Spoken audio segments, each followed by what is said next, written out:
Hi everyone, welcome back to my channel. I hope all of you are doing well. After a very long time I'm posting a video ಯಾಕೆಂದ್ರೆ ನಾನು ಸ್ವಲ್ಪ life ಅಲ್ಲಿ busy ಆಗಿದ್ದೆ and ನನ್ನ career transition ಮಾಡ್ಕೊಳ್ಳೋದೆಲ್ಲ ಇತ್ತು. So ಅದರಲ್ಲಿ ನಾನು busy ಆಗಿದ್ದೆ. ಸೊ ವಿಡಿಯೋಸ್ ಅನ್ನ ಮಾಡ್ಲಿಕ್ಕೆ ಟೈಮ್ ಸಿಗ್ತಾ ಇರಲಿಲ್ಲ. ಆಲ್ಮೋಸ್ಟ್ 6 to 7 months ಆಗಿದೆ ಅನ್ಸುತ್ತೆ ನಾನು ವಿಡಿಯೋ ಅಪ್ಲೋಡ್ ಮಾಡಿ. ಬಟ್ ನಾವು I am thinking to start with new videos. So ಒಂದು ಹೊಸ ಕಾನ್ಸೆಪ್ಟ್ ನಾನು ಇವತ್ತಿಂದ ಸ್ಟಾರ್ಟ್ ಮಾಡ್ತಾ ಇದ್ದೀನಿ, ಅದು ಸ್ಟೋರಿ ಟೆಲ್ಲಿಂಗ್ ಅಂತ. ನಾನು ಕೆಲವೊಬ್ಬರ ಹತ್ರ ಕೇಳ್ಪಟ್ಟೆ ಸ್ಟೋರಿಗಳನ್ನ ಕೇಳೋದ್ ಮುಖಾಂತರನು ನಾವು ಇಂಗ್ಲಿಷ್ ಕಲಿಬಹುದಂತ. ಸೊ ಐ ಥಾಟ್ ಯಾಕೆ ನಾನು ಇದನ್ನ ಟ್ರೈ ಮಾಡಬಾರ್ದು ಅಂತ. ಸೊ ಇವತ್ ನಾನು ಒಂದು ಚಿಕ್ಕ ಸ್ಟೋರಿಯನ್ನ ನಿಮ್ ಜೊತೆಗೆ ಶೇರ್ ಮಾಡ್ತೀನಿ ಅಂಡ್ ಆ ಸ್ಟೋರಿಯನ್ನ ನೀವು ನಾನು ಹೇಳಾದ್ಮೇಲೆ ನೀವು ಮತ್ತೆ ಅದ್ ನನ್ನ ಜೊತೆಗೆ ರಿಪೀಟ್ ಮಾಡ್ತಾ ಇರಿ. ಇದರಿಂದ ನೀವು ಹೊಸ ವರ್ಡ್ಸ್ ಗಳನ್ನ ಕಲಿಬಹುದು ಅಂಡ್ ವರ್ಡ್ಸ್ ಅನ್ನ ಹೇಗೆ ಪ್ರೊನೌನ್ಸ್ ಮಾಡ್ತಾರೆ ಅಂತಾನು ನೀವು ಕಲಿಬಹುದು. ಅಂಡ್ ಅಟ್ ದ ಎಂಡ್ ನಿಮ್ಗೆ ಈ ಸ್ಟೋರಿಯಲ್ಲಿ ಏನ್ ಅರ್ಥ ಆಗುತ್ತೆ, ಇದರಿಂದ ನೀವು ಇಂಗ್ಲಿಷ್ ಅನ್ನ ಅರ್ಥ ಮಾಡ್ಕೊಳ್ಳೋ ಕೆಪಾಸಿಟಿ ಎಷ್ಟಿದೆ ಅಂತ ನಿಮ್ಗೆ ಗೊತ್ತಾಗುತ್ತೆ. This will be my first video. ಇದ್ರ ಮೇಲೆ ಹೇಗ್ ರೆಸ್ಪಾನ್ಸ್ ಸಿಗುತ್ತೆ ಅದನ್ನ ನೋಡಿ ನಾನು ಇದನ್ನ ಕಂಟಿನ್ಯೂ ಮಾಡ್ತೀನಿ. ಇಲ್ಲ ಅಂತಂದ್ರೆ ನಾವು ಆಸ್ ಯೂಶುವಲ್ ಹೇಗೆ ವರ್ಡ್ಸ್ ಆಗ್ಲಿ, ಸೆಂಟೆನ್ಸಸ್ ಆಗ್ಲಿ, ಗ್ರಾಮರ್ ಆಗ್ಲಿ, ಬೇರೆ ಎಲ್ಲ ಟಾಪಿಕ್ಸ್ ಅನ್ನ ಕವರ್ ಮಾಡ್ತಾ ಇದ್ವಿ ಅದೇ ರೀತಿ ನಾವು ಕಂಟಿನ್ಯೂ ಮಾಡೋಣ. So without wasting much time, let's get started. The story goes like this.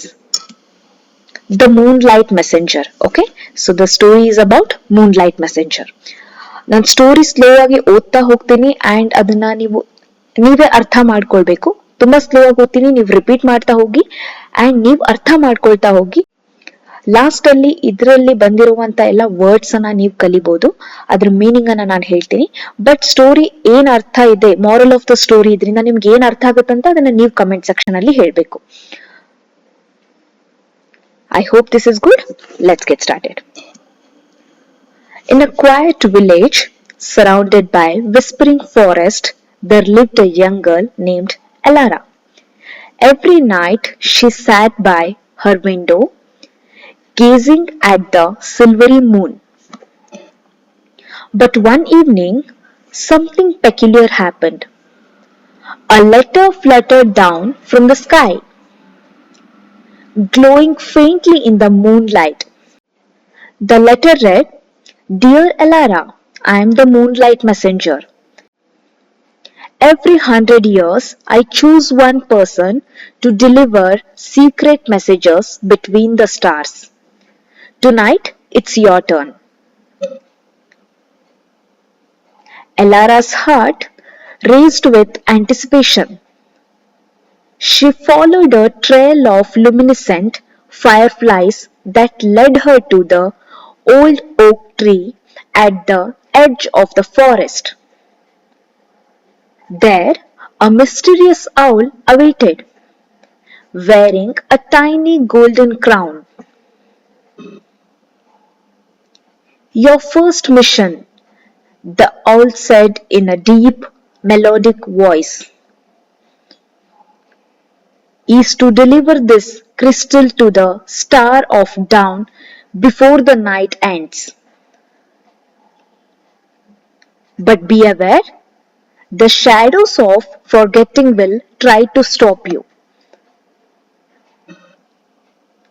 With the crystal in her pocket, Elara set off through a labyrinth of glowing mushrooms and singing rivers.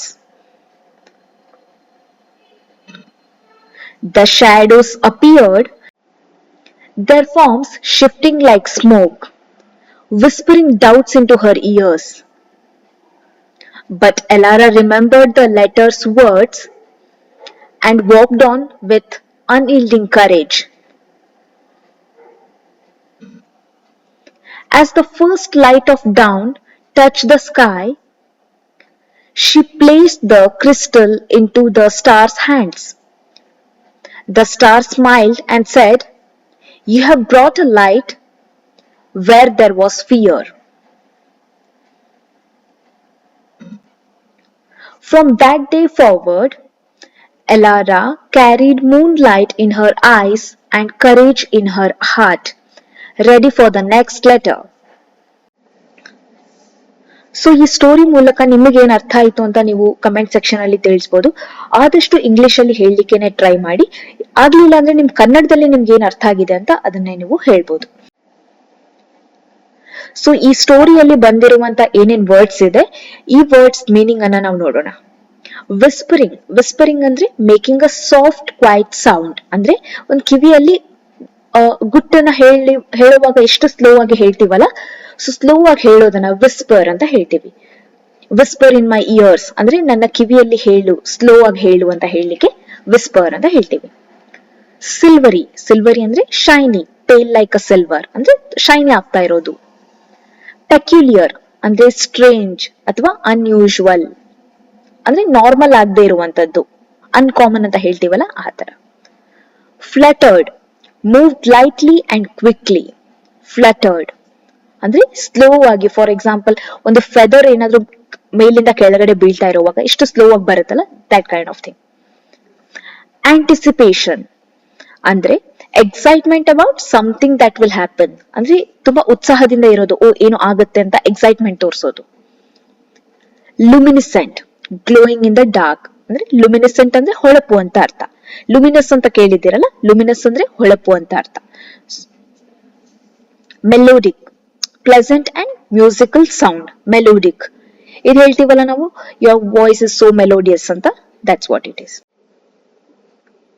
ಲ್ಯಾಬ್ರಿಂತ್ ಅಂದ್ರೆ complicated Mein like a path, ಅಂದ್ರೆ ಒಂದು ದಾರಿ, ತುಂಬಾ ಅದರಲ್ಲಿ ಹುಲ್ಲುಗಳು ಎಲ್ಲ ಬೆಳೆದಿರುತ್ತಲ್ಲ, ಆ ತರ ಒಂದು ದಾರಿ ಅಂತ ಹೇಳಲಿಕ್ಕೆ ಲ್ಯಾಬ್ರಿಂತ್ ಅಂತ ಹೇಳ್ತೀವಿ. Unyielding, not giving up or stopping ಅಂದ್ರೆ ಈ ಸ್ಟೋರಿಯಲ್ಲಿ ನೋಡಿದ್ರಲ್ಲ ನೀವು, ಅನ್ಈಲ್ಡಿಂಗ್ ಕರೇಜ್ ಅಂದ್ರೆ ಯಾವತ್ತು ನಾವು ಗಿವ್ ಅಪ್ ಮಾಡಲ್ಲ, ಕಂಟಿನ್ಯೂ ಆಗಿ ದೃಢತೆಯಿಂದ ಹೋಗ್ತಾ ಇರ್ತೀವಿ, ಮುಂದೆ ಸಾಕ್ತಿವಿ ಅಂತ ಹೇಳಲಿಕ್ಕೆ unyielding. So this is it for today. Video ಇಷ್ಟ ಆಗಿದೆ ಅಂತ ಅನ್ಕೊಳ್ತೀನಿ. ಸೊ ಕಮೆಂಟ್ ಸೆಕ್ಷನ್ ಅಲ್ಲಿ ನೀವು ನಿಮ್ಮ ಸ್ಟೋರಿಯ ಮೀನಿಂಗ್ ಅನ್ನ ಅಥವಾ ನಿಮಗೇನ್ ಅರ್ಥ ಆಗಿದೆ ಅಂತ ಹೇಳೋದನ್ನ ಮರಿಬೇಡಿ. And thank you so much for watching. So ಈ ವಿಡಿಯೋ ನಿಮ್ಗೆ ಯೂಸ್ಫುಲ್ ಆಗ್ತಾ ಇದೆಯಾ ಇಲ್ವಾ ಅಂತಾನು ನೀವು ಕಮೆಂಟ್ ಸೆಕ್ಷನ್ ಅಲ್ಲಿ ನನ್ಗೆ ಹೇಳ್ಬೋದು, ಸೊ ದಟ್ ನಾನು ನೆಕ್ಸ್ಟ್ ವಿಡಿಯೋ ಇದೇ ತರ ತರಬೇಕಾ ಅಥವಾ ಬೇರೆ ಕಾನ್ಸೆಪ್ಟ್ಸ್ ಮೇಲೆ ವಿಡಿಯೋ ಮಾಡ್ಬೇಕಂತ ಗೊತ್ತಾಗುತ್ತೆ. So thank you so much for watching. Video ಇಷ್ಟ ಆಗಿದ್ರೆ ಲೈಕ್ ಮಾಡಿ, ಶೇರ್ ಮಾಡಿ ಅಂಡ್ ಸಬ್ಸ್ಕ್ರೈಬ್ ಮಾಡಿ. Thank you.